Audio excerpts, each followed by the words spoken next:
30 second opening remark. আমার প্রশ্ন হচ্ছে, বাংলায় আইন শৃঙ্খলা একদম ধসে গিয়েছে, মমতা বন্দ্যোপাধ্যায়ের উস্কানিতেই এমনটা হচ্ছে, বিজেপির মন্তব্য, বিজেপির অভিযোগ। উত্তর। না, এই প্রথমেই বলি কিশোরলয়, অনেকদিন পর তোমার মুখে একটা যে কথাগুলো শুনলাম খুব ভালো লাগলো, যে যেটা খগেন মুর্মুকে প্রশ্ন করছিলে যে ইলেকশন কমিশন কি করছে, বাহিনী যারা এসছেন তারা কি করছে, সত্যি এটাই প্রশ্ন ওঠে। দেখুন, প্রথম কথা হচ্ছে যে কোনো রাজনৈতিক দল তারা ভোটে লড়ছে, তারা তাদের ভোট কৌশল কীরকম থাকবে, কীরকম তারা বক্তৃতা দেবে, সেটা জনগণ শুনছে, তার প্রতিফলনটা ভোটে পড়বে। কিন্তু আমাদের প্রায়োরিটি হচ্ছে সর্বপ্রথম রাজ্যের মানুষকে ভালো রাখা, রাজ্যটাকে ভালো রাখা, রাজ্যের আইন শৃঙ্খলা পরিস্থিতি ঠিক রাখা।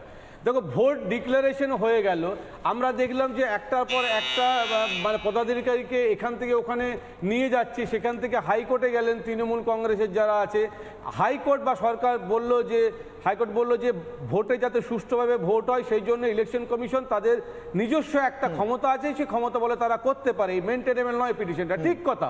তাহলে এই যে বিভিন্ন জায়গায় যে পরিবর্তন করে এখান থেকে ওখানে নিয়ে যাওয়া হলো, আমি যে বাহিনীগুলো, আপনার তো মনে আছে যে অন্যান্য স্টেটের থেকে পশ্চিমবঙ্গের সেন্সিটিভ জায়গা, ঝামেলা হতে পারে, দরকার হলে তৃণমূল কংগ্রেস তাদের শক্তি দিয়ে ভ্যান্ডালিজম তৈরি করবে। আমার সঙ্গে যোগ দিয়েছে মণিশঙ্কর বাবু, আমার একটা প্রশ্ন আছে। আপনি তো বললেন আপনি বললেন আপনি দুটো ঘটনা রিলেট করতে পারছেন মণিশঙ্কর দা। মুখ্যমন্ত্রী স্টেজে দাঁড়িয়ে বললেন মা বোনেরা এগিয়ে যাবেন এবং কি করতে হবে আপনারা জানেন, পুরুষরা পেছনে থাকবেন। আমরা ছবিতে দেখলাম মা বোনেরা সামনে দাঁড়িয়ে রয়েছেন, পুরুষরা পিছনে টায়ার জ্বালাচ্ছেন, পাথর ছুটছেন, বাঁশ নিয়ে দাঁড়িয়ে আছেন। আপনি রিলেট করতে পারছেন? যতটুকু উস্কানিটা রিলেট করতে পারছেন? যে ইলেকশন ডিক্লেয়ার হওয়ার পরে তরুণজ্যোতি তিওয়ারির কাছে যাব, পুরোটা চলে আসে ইলেকশন কমিশনের দায়িত্ব। আরে উস্কানি দিয়ে বলবে ইলেকশন কমিশন ব্যবস্থা কেন নিচ্ছে না? অ্যারেস্ট করছে না, এটা কি করে হতে পারে? আরে অ্যারেস্ট করছে না, মমতা বন্দ্যোপাধ্যায়কে অ্যারেস্ট করা উচিত তো। ইলেকশন কমিশন এটা ভালো লাগলো। যেটা করা উচিত সেটা করতে হবে। আমি আসছি কেয়াদির কাছে আসবো, তার আগে তরুণজ্যোতি তিওয়ারি উচিত নয় সেটা প্রচারের মাঝে আমার সঙ্গে যোগ দিয়েছেন। তরুণজ্যোতি তিওয়ারি, আমার প্রশ্ন হচ্ছে, তরুণজ্যোতি, এই রাজ্যের বিভিন্ন জায়গায় আগুন জ্বলছে, বিচারকদের যারা দায়িত্বপ্রাপ্ত তাদেরকে কোনো মতে পালিয়ে যেতে হচ্ছে, কারুর প্রাণ বাঁচে পালাতে হচ্ছে। কোনো মা বলছেন, বিচারক, মহিলা বিচারক বলছেন যে আমার ছেলেটাকে দেখবেন, আমার কিছু হয়ে গেলে। এই পরিস্থিতির জন্য কে দায়ী?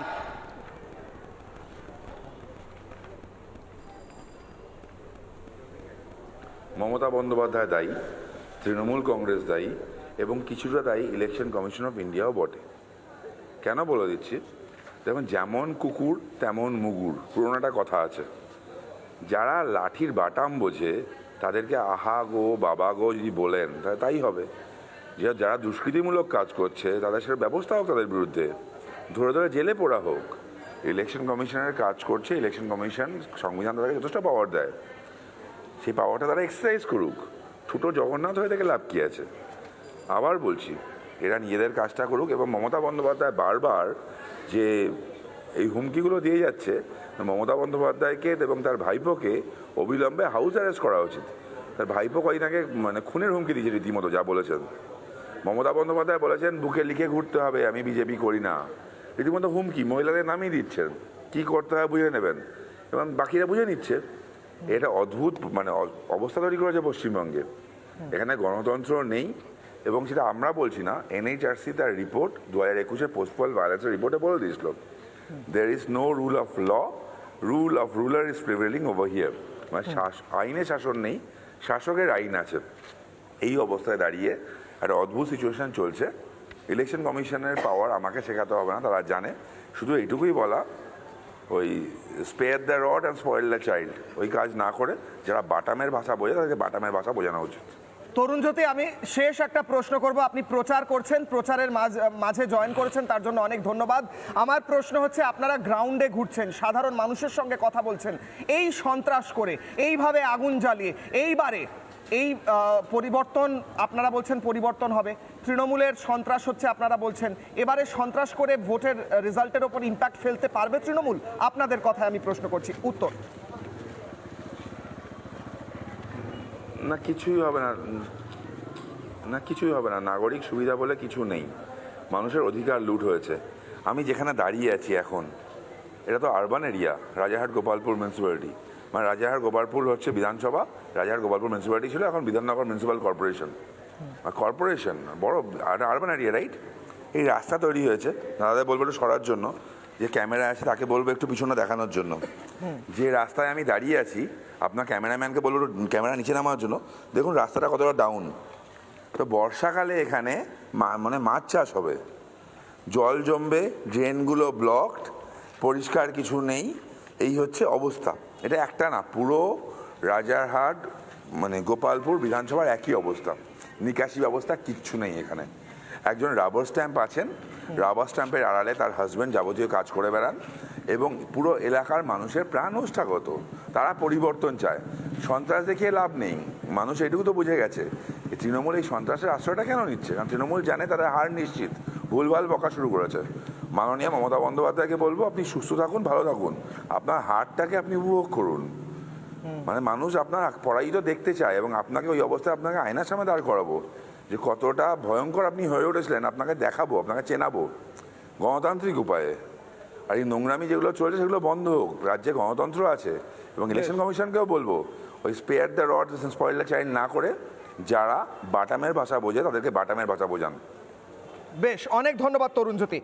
আমি মণিশঙ্কর দা, মমতার বক্তব্য প্রমাণ করছে এটাই একমাত্র। মণিশঙ্কর দা, রাষ্ট্রপতি শাসনের কথা মুখ্যমন্ত্রীর মুখে শুনলাম। এখানে রাজনৈতিক বিশ্লেষক নীলাদ্রি ব্যানার্জিও বলছেন যে একমাত্র পথ হচ্ছে রাষ্ট্রপতি শাসন, আর তা যদি হয় তৃণমূল 50টাও সিট পাবে না। দাদা 30 seconds. Fair and transparent election করার জন্যই একটা ইলেকশন কমিশন নামক সংস্থাকে সংবিধান স্বীকৃতভাবে করা হয়েছে যে তারা ইলেকশনটা কন্ডাক্ট করবেন। এখন শুভেন্দু অধিকারী খারাপ কথা বললো না, মমতা ব্যানার্জি কি কথা বলে, এই নিয়ে আমি আসছি না। যে যেটা করেছে ফেয়ার অ্যান্ড ট্রান্সপারেন্ট ইলেকশনের জন্য যেটা করা উচিত সেটা ইলেকশন কমিশন করবে। কাকে জেলে ঢুকার দলে জেলে ঢুকাবে, রাষ্ট্রপতি শাসন করলে রাষ্ট্রপতি শাসন করবে, তাদের ডোমেনের মধ্যে। আমি একটা জিনিস মানে আইনজীবী হিসেবে যেটা দেখলাম যে এই এসআইআরটা কমপ্লিট না হয়েই ভোটের নমিনেশন ডিক্লেয়ার করে দিল, রেজাল্ট হবে ডিক্লেয়ার করে দিল, তাতে কি হলো, মানুষের গণতান্ত্রিক অধিকারটাকে কেড়ে নেওয়া হলো। কেন? যার অ্যাডজুডিকেশনে যার নাম আছে সে নামটা থাকবে কি থাকবে না জানে না, তাহলে তার মধ্যেই নমিনেশন ফাইল হয়ে গেছে। দার্জিলিংয়ের লোকটা কিন্তু কলকাতায় কিন্তু ভোটে লড়ার তার অধিকার আছে, কিন্তু সে করতে পারছে না। আপনি কন্ডেম করেন তো এক বিচারকদের ধরে রেখে যেভাবে আটকে রেখে অত্যাচারের পরিস্থিতি সৃষ্টি হলো, একজন মা বলছেন আমার ছেলেটাকে দেখে রাখবেন, আপনি কন্ডেম করেন তো? আমি বলছি সেইটাই, হ্যাঁ, তৃণমূলের সমর্থকরা এই কাজ করেছে বলে বিজেপির অভিযোগ। সবাই বলছি যে এটাই তো ইলেকশন কমিশনের দায়িত্বটা, কি একটা লোকেরা যেন কিছু না হয়। এতে কি হলো যে বিচারক দিকে কেরানির দিক চাকরিটা করতে দিয়ে কোর্টগুলো পর্যন্ত স্তব্ধ হয়ে গেছে। কি দরকার ছিল এসআইআরটা না কমপ্লিট করে ভোটটা ডিক্লেয়ার করে? আচ্ছা, উত্তরটা কি? কেয়া ঘোষ রাষ্ট্রপতি শাসন হয়, আমরাও বেশ করলে মোটামুটি বেশ করে 30 এই অধ্যক্ষের জন্য বিজেপি বেশ করেছি, আপনি বেশ করলে আমিও বেশ করেছি, আপনি বেশ করলে আমিও বেশ করেছি। আপনি যদি একটা গণতান্ত্রিক পদ্ধতিকে বেশ করেছি বলে আপনার বাড়ির লোক দেখি ইলেকশন কমিশন আপনার নিজের পৈতৃক সম্পত্তি, ইলেকশন কমিশনটা আপনার আমার সকলের ইলেকশন কমিশন আপনার বিজেপি সম্পত্তি, ইলেকশন কমিশন সম্পর্কে আপনি বেশ করলে নানা ধরনের কন্টেন্ট দেখার জন্য লাইক করুন, শেয়ার করুন আমাদের ফেসবুক পেজ, সাবস্ক্রাইব করুন আমাদের ইউটিউব চ্যানেল। পাশাপাশি অন্যান্য ব্রেকিং নিউজের জন্য অবশ্যই চোখ রাখুন রিপাবলিক বাংলায়।